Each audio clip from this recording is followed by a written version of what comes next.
story is titled, Am I the a-hole for kicking my son and his wife out after they took my daughter's room? I'm a single mom of two, Dale 22 and Kim 15. My late husband passed away when Kim was 10. It was too much because it's hard being a single mom. Everyone in my life has never stood by me, and where I'm from, society tends to be harsh on single moms. I always felt much stress with all the responsibilities, and everyone expecting me to give up. There were many times when I felt like a failure, and I never want to be seen as a failure in my children's eyes. I want them to look up to me, learn from my experiences, and learn to stand by themselves and be strong. Kim is the apple of my eye.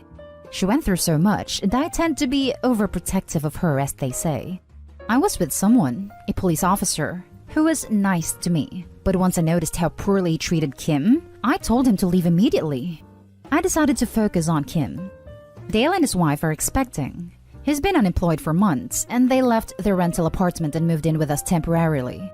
However, his wife started disrespecting Kim's privacy, walking into her room, constantly taking her things and ruining them. They brought boxes of baby stuff and stored them in Kim's room.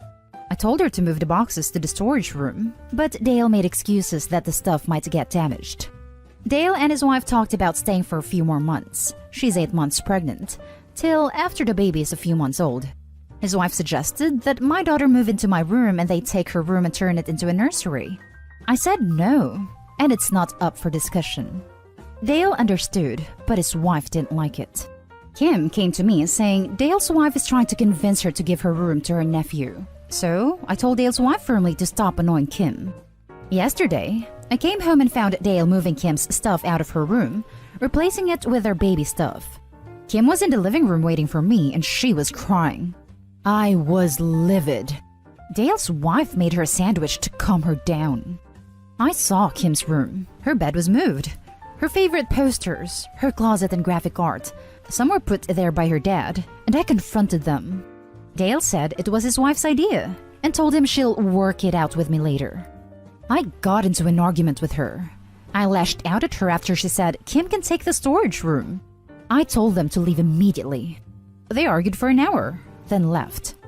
Then my mom and sister called me in the evening, asking how I could kick my own son out, and told me to let them move back in. I refused, and now they're calling me bad mom, saying I'm playing favorites.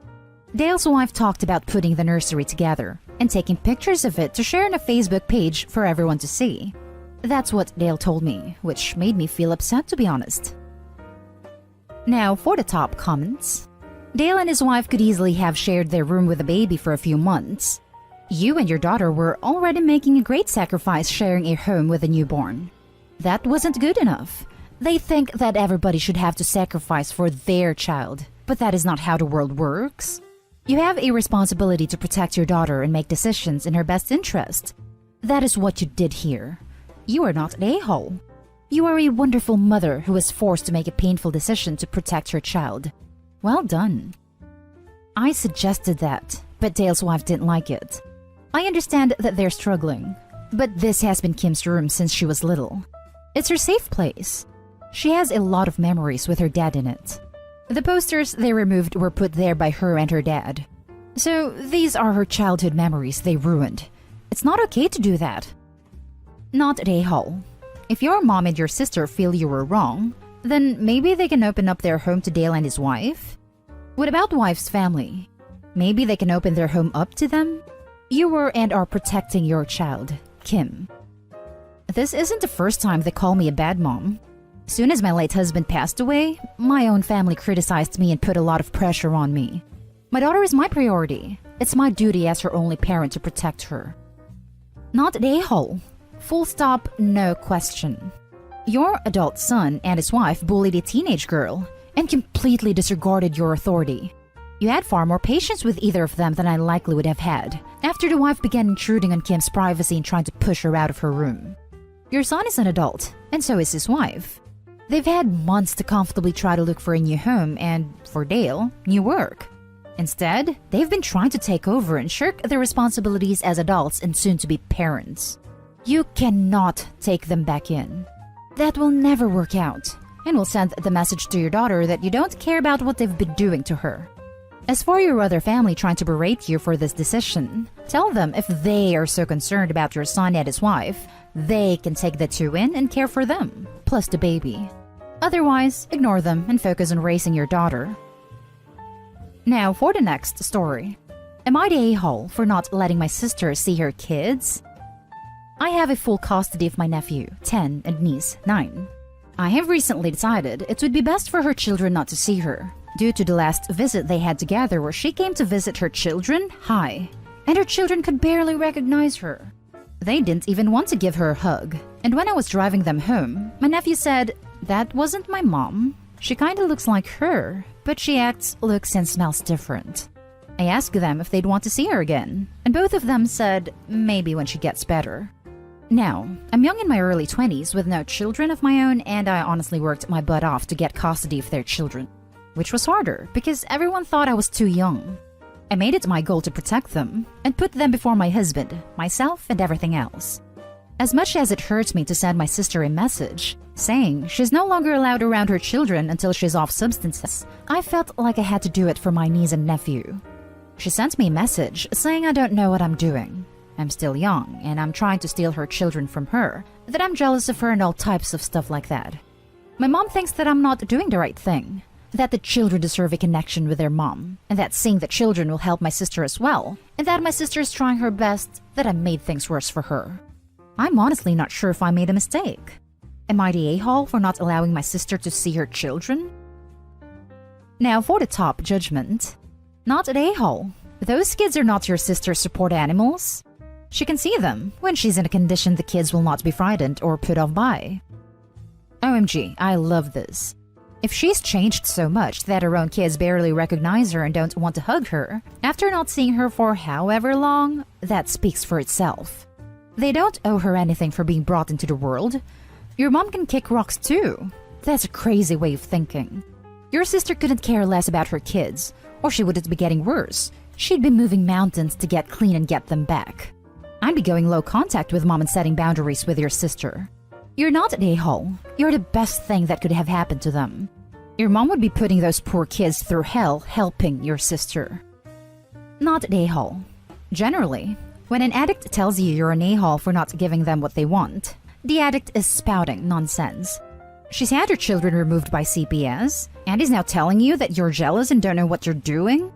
My mom thinks that I'm not doing the right thing, that the children deserve a connection with their mom, and that seeing the children will help my sister as well, and that my sister is trying her best, that I made things worse for her.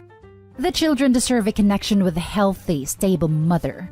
They do not deserve to be exposed to a mother who is constantly high, and they do not deserve to be used as tools to help an adult woman recover. Not to mention, the children have already voiced their opinion. That doesn't get bulldozed so that they can be used as pawns to help your sister. Your mom is very much wrong. Seeing their mom on substances will only harm the kids that you fought so hard to get custody of to protect. You're not the a-hole. The next story is titled, Am I the a-hole for telling my coworker my partner is not her child's father? I'm 29 male, my partner is 25 male, and my coworker is about 22 female. My coworker, who I'll call Tiffany, is one of those likable but flaky people. She's nice, but she's a bit of an airhead. Tiffany got unexpectedly pregnant a year before we started working together, and the father is not involved. I know this because she tends to make vent posts on social media that are open to anyone who's following her. She posts a lot about issues with her kid because her kid has a disability. My partner loves kids. He's a social worker, and he raised his siblings growing up. I think his ideal family would be the Brady Bunch. I don't want kids, so we compromised by getting a dog. He saw one of her posts about 3 years ago and DM'd her telling her that he's helped kids with her kid's disability, and he'd be happy to give her some advice. Since then, he's been very involved with her and her kid's life. Pre-quarantine, he would go over all the time and help out, and stay on the phone with her when she was having a crisis. I never had any problem with it because her kid has a lot of issues, and I know Tiffany was drowning in it. I also want to say I've never been jealous at all because although my partner also likes women, he's bisexual, he's just like this. Anyway, during quarantine, the relationship has started to annoy me more. Tiffany and her kid will FaceTime my partner while we're watching a movie, so he can tell the kid a bedtime story. He'll tell me that he misses seeing Tiffany and the kid because they're like family to him. When we finally went back to work yesterday, Tiffany told me how much her child misses my partner and how all the things he's been doing for them have been really getting them through the hard times. I agreed that what my partner was doing was nice, but then I told her that if her kid is missing him, their relationship is starting to get unhealthy. My partner is not your child's father, and he shouldn't be taking that place in their life. I told my partner, and he said I was being a jerk. He said that the kid could only benefit from having a good male role model, and if the kid sees him as a father figure, there's nothing wrong with that. He also apologized to Tiffany. I don't really see where what I did was wrong, as creating boundaries is important. Am I the a-hole? Now for the top comments. Yikes. This seems to be about way more than just Tiffany and your kid. Your husband wants kids and you don't, so you compromised by getting a dog? If your husband wants kids, he's never going to stop wanting them, and it will probably lead to him resenting you. You guys aren't on the same page at all. Edit. Forgot to add a judgment. At this point, I'd say you're the a-hole. Yeah, this is what I was thinking the entire time reading. Soon as I saw, so he compromised by getting a dog. Lol, not how that works. Here's the thing. A compromise for someone who wants a lot of children is not dogs. Lol.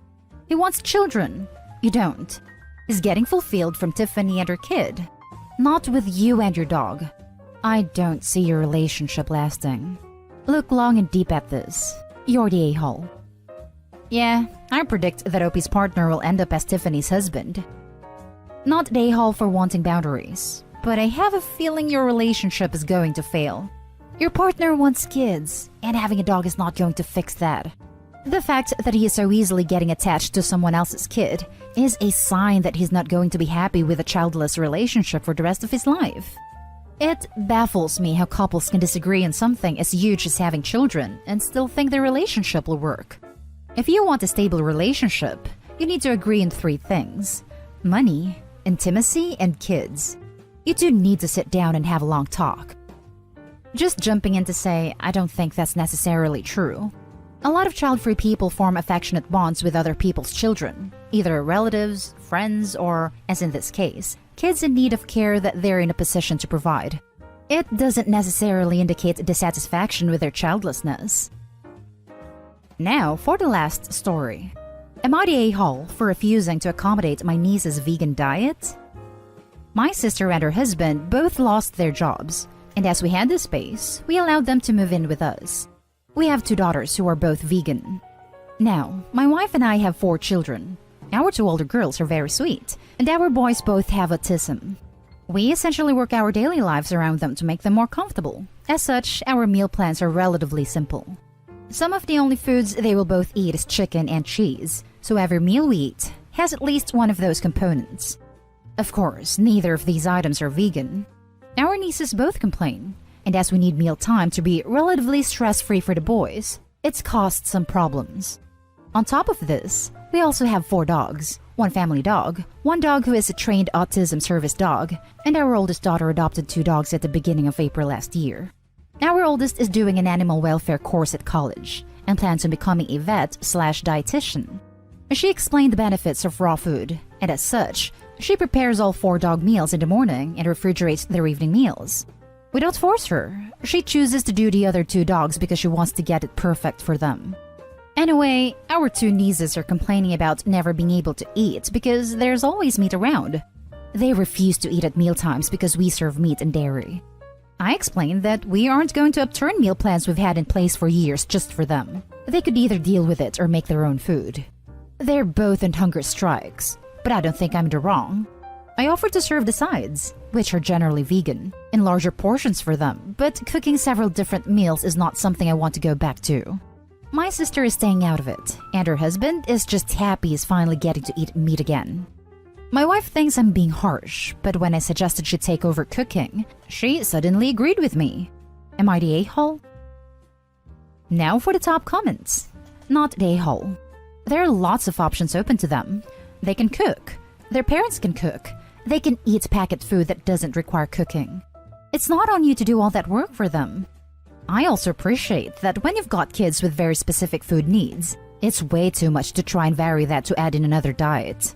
It's on your sister and her husband to find a solution that works for their daughters, but also for you. It's on your sister and her husband to find a solution that works for their daughters, but also for you. Yes, the bit about the sister staying out of it is ridiculous. Rope her into it. Info. Wait, your sister and her husband are both unemployed. Why are they not making vegan meals for their own daughters?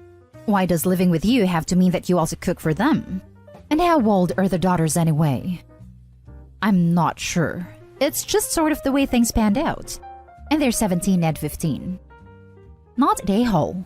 My sister is staying out of it, aka my sister is refusing to cook the food I buy for her kids who have dietary preferences, or is refusing to tell her kids to make their own dinners. Are you kidding me with this? Jesus! My kids have been making their own meals since 6. Lol. If they don't like what I made for family dinner, they're more than welcome to make whatever they want with the items I have in the house. Your sister and her family are seriously ungrateful. Right? I was a picky eater, and if I didn't like dinner, I could just make peanut butter and jelly sandwich or whatever else. I was doing that in the 1st grade. The teenagers can make their own meals, not the a-hole. And that's the end of this video, folks. As always, leave a comment and hit like and subscribe. And if you want more of this content, turn your notification on to get updated on the latest videos. And I'll catch you in the next one. Stay safe.